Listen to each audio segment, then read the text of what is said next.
This is the story of Obsession. The remix. Gary and I, my friend Gary Watson, that's for IJC, choreographer. He's choreographed Sierra and I Know Jade and you want my spot flash? You can't get it because you ain't got it. he's a major choreographer in the industry right now. But Gary was my best friend in high school. We ran track together, and a bunch of the track guys decided to go to South Carolina Mall and watch School Days, Spike Lee's School Days when it first came out. And so we all went to South Carolina Mall to see it. And of course, I'm like the baby of the crew because I was in the 9th grade, but I was really good at track, so I ran varsity. So I was hanging around a bunch of older guys, 10th, 11th, 12th graders. We all went to the South Carolina Mall to see School Days. And it was such an impressionable movie, especially the step show scenes and stuff like that. So when we left the movie, went to the seniors and juniors and stuff like, man, we're gonna start our own fraternity, you know. Like I said, I was the baby of the crew, just kind of taking it all in, and that's what they did. That's what we did. We started our own high school fraternity. Gary was in the fraternity with me. We called it Kappa Omega Preps. I have no idea what Kappa Omega meant, you know. We just all we really knew was what prep meant from a sartorial standpoint, from a dressing standpoint. You know, we like to dress prep, wear the polo and treatorns and the dyed treatorns, kind of like the Stray Cats did, you know. We even went so far as that another friend of mine named Christopher Lewis, we called him Crip. Crip played soccer for Druid Hills. He was an excellent soccer player. We took the prepping so hard, we used to wear ties for belts, and you know, man, we just did it hard, man. We just, you know, looked through all the magazines and all the polo stuff and just tried to mimic it, man. With the satellite bucks, the buck shoes, and all of that, man. So we started doing that, and it kind of grew from there. Me and Gary were real close, real tight. Once track season was over, it didn't stop. You know, we were still dancing, we were still going to motions, doing our thing, and it was just kind of getting acclimated to the whole teen club scene and dancing, developing our own little name for ourselves. You know, going to the club, people looking forward to seeing us. We get better and better as dancers. You know, so just kind of living that whole thing, and it was slowly doing what it do. And so one day at school, I forget the girl's name, man, but we were doing some little moves in the high school, in the hall at high school, and she kind of said, wow, that stuff y'all doing is tight, you know, y'all got a groove or whatever. And so we was like, yeah, you know, we got the Kappa Omega Prep, but we're trying to really come up with our own little dance group. We really thinking we're trying to come up with a name. And she was like, why don't y'all call y'all name from my favorite men's cologne? She was like, oh, we were like, what? She was like, Obsession. And as soon as she said it, I was like, there it is. You know, it just sounded good, and that cologne was popping at the time. You know, all the girls loved Obsession, and I had me a bottle, G had him a bottle, and it went along with that whole GQ flavor we were trying to, you know, get on lock, and it just matched. You know what I'm saying? The cologne smelled really good. It was taking the whole cologne world by storm, and you know, we were trying to take the dancing world by storm. So it just kind of fit perfectly, man. And Gary and me really was the first two members of Obsession. And I'm trying to remember how, I think maybe we saw Drock at Motions one Saturday, or Friday evening, or whenever we used to go to Motions. And we saw Drock, and him and his boy Mark, they had some little routines. And we saw them doing their little thing. He was like, man, they're kind of good, you know. And we knew they weren't really on the OG status like the other guys were. They were kind of like in our little place. And that's when I met Drock. And he told us he lived in Eastwick. Gary called me up one day and was like, he was going to go through Eastwick and meet him. You know, he was like, the dude that we met at Motions, you know, he told me where he lived. Blah, blah. I was like, cool. So hopped the bus and went over G's house. We went to Eastwick. And through that whole time, my homeboy Nine kind of fell off. You know, it's funny because I was telling him on the Yeek page, on the our ATL Movement page, a couple weeks ago when we had the Obsession reunion. I kind of told him on the Facebook page, man, you know, you need to come out for the reunion because, you know, really, you started this by picking me up at my mom's house and taking me to Motion. You really jumped all of this off, you know, even though he's not a quote-unquote Obsession member. To me, he's the beginning. Because if it weren't for him taking me to Motions that night, none of this would happen, you know what I'm saying? So, went to Eastwick, met Drock, and man, really, like they say, the rest is history. 3 doors down. That's Ron. That's where Ron grew up. Ron Foster? Mm-hmm. Wow. And when we first started then, when Ronald first started trying to get with the group, we was back here behind this parking lot all the time. That's where we lounged a lot. Right in the street. In the street. Yep. Right there. Erica lives either in 368 or 369. And we used to practice down there behind her apartment. That was before Durkey. That was before even Drock. That was me, G, and the first little group. You know why he's not bad patrol someone to make him think about when he first saw FDC? Yep, that's what it is, right? I just remember them dancing out of control. Control.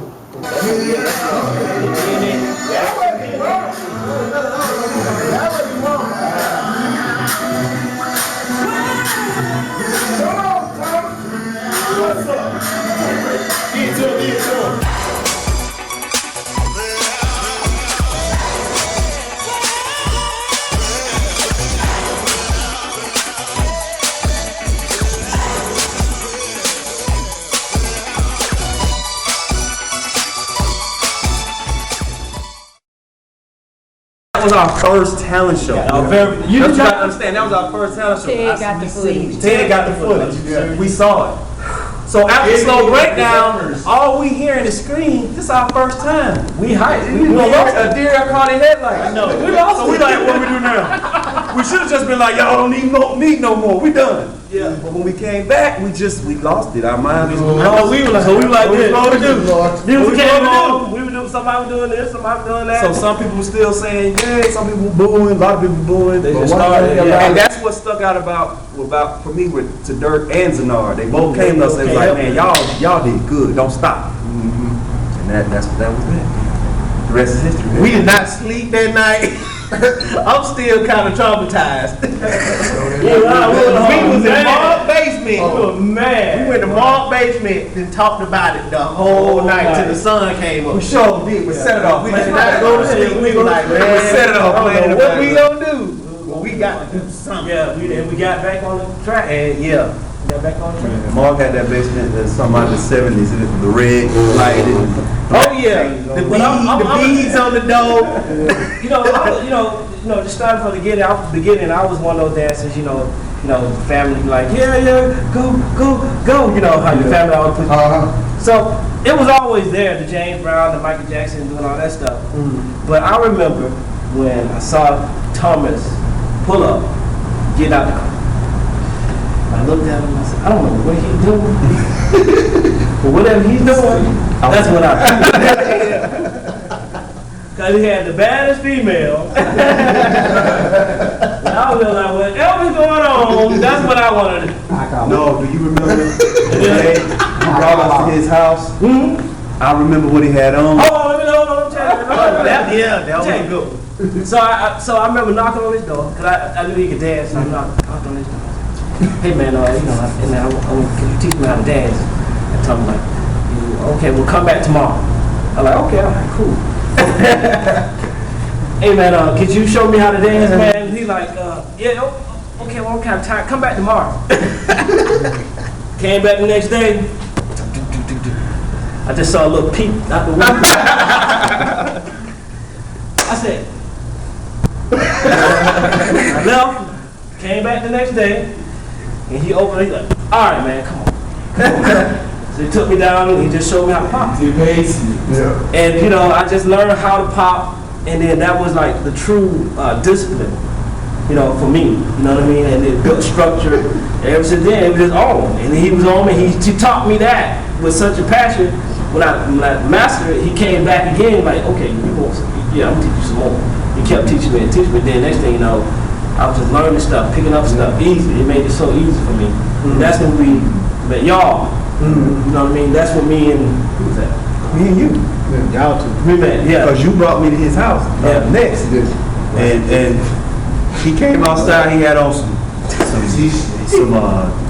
khakis, baggy, he had on yellow and blue Ralph Lauren golf shirt. I said, used to come out like he is GQ magazine. Yeah, he was. Golf shoes. Yeah. And Drock was just like, Kool-Aid, you gotta see him dance, you gotta see him dance. And he had been saying Thomas from Untouchables. I heard the name with him. And he came outside and doing some of that. All that right there. The FBC stuff. Yeah. I'm standing there like, and then later on, I was like, that dude good. And then later on, Drock called me and was like, he said he wanted to dance with us. I was like, stop lying. He said, I said, he want to dance with us. He was like, yeah, man, he believe in our group. He think we're going to go place. He want to show us some stuff. I said, when you want me to be there? Yeah. And but that was the best part. Yeah. And then it was the hardest part because we knew that we had to cut some people. Yeah. You know what I mean? But that was the sacrifice. You say it was hard for us was making the move to step up, you know, just to go to that next level. We knew we had to drop some of the people that wasn't taking it serious as we was taking it serious. You're right, I forgot. And that was the battle. It wasn't just Thomas and a couple of one person. It was like either Thomas or about 5 jokers. Got to go. You remember that? Yeah. And that was hard. But I think too, when I saw you guys dance for the first time, it was at Southwest Cab. I was still in the Untouchables, but me and Chris Chapman got in the fight. Me and him went to blow. And I was like, you know what, nigga, I'm out. I don't even want to see you no more. And I said, Dirk, man, whatever you got going on. No, at first, I think you just said I'm Nah, stop dancing for a while. I'm retired. I was like, I retired. Because I asked you, you want to get in? You said, no, I'm retired, I'm through. After that Southwest, I'm in. Boy, I seen them jokers at Southwest Camp, I was like, I'm down. And that's what we had. We had a bodyguard. We had head. Understand me, cameras. Yeah, big shot. When I saw these cats dance at Southwest Cab, I became a fan. I was almost like a groupie. I'm coming from up here. I said, you know what, Dirk, I want to be down, whatever I got to do. And I had to work my way in, believe that. It wasn't no just step in and get it in. I had to improve myself. And these guys welcomed me in, and we went hard ever since.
then I see, I didn't know it was y'all at the time.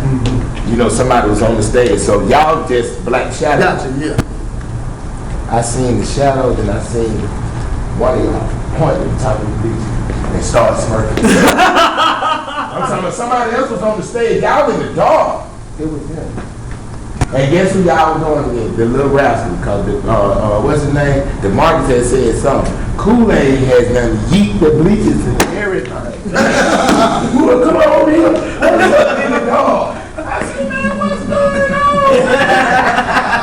Y'all doing him like this, trying to tell him to come, and he's steady standing. Come on! I said, man, I ain't gonna never forget that. That was him all the time. I was out here. He wanted to battle everywhere. I like, we gotta say something. I told you that turtle from Break. And all of a sudden I just hear Durkey. Kool-Aid, calm down. All go to fire right here. Kool-Aid, I always call him Fire. I don't know if he knew that, but I call him Fire. You know, I used to tell everybody else that Kool-Aid was Fire. He was the fire guy, firehead in our group, you know what I mean? He had a lot of fire, you know, in the group. What Drock was saying about the popping, this guy in 1983, 84, I've been on Durkey years. And Durkey used to be, and I used to be I was like this tall, I'd be like, pop for me, man, Durk would sit up there and dance for 30 minutes straight, just pop. And none of my mom parking lot. I used to be like, oh my God, and I just be like, Leaving him. oh, that way mine now. But this guy taught me everything I know about dancing. I don't, if it wasn't for this joker right here, I do not know where I would be at in life. He afforded me the opportunity to be able to create, go overseas, all of us, to be able to go. He is the reason we went to the next level. No doubt. This guy's like, this dude is that dude. And you know, on that note, I'm telling you something. This is how I really knew within the group that I was doing something special to contribute to the group. Is when somebody that taught you asking you to teach them. That's true. That's when I was like, what? And you was like, man, come show me, do this, show me this, and I was like, for real?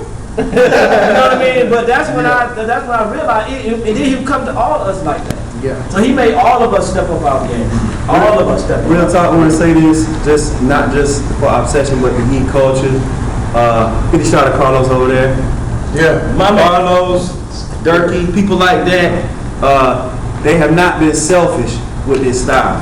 They have not been selfish with their talent and the things they learned. They taught it to hundreds of people. 3-4 generations have been through Durkey basically. People out there trying to whip the wrong way, Carlos will show you how to do it right. You know what I'm saying? So just shout out to the type of people that ain't selfish, that will pass this on to their peers, to people coming up, even the people over them. You know, that's the thing I love about being an obsession. We were all humble enough to learn from each other, and it just creates some magic. For sure. Yeah, sometimes you get a little argument, but it's still in the long run it became a legend, y'all, a legend, bro, and a lot of that stuff. You know what I mean? Especially, I'm gonna tell you like this is the way they used to say it. You know, you got different ways of saying it now. Y'all the legend in taking the yeet to video game. Wasn't nobody dancing like that with the yeet mixed with it. They weren't doing it. Y'all the first to do that.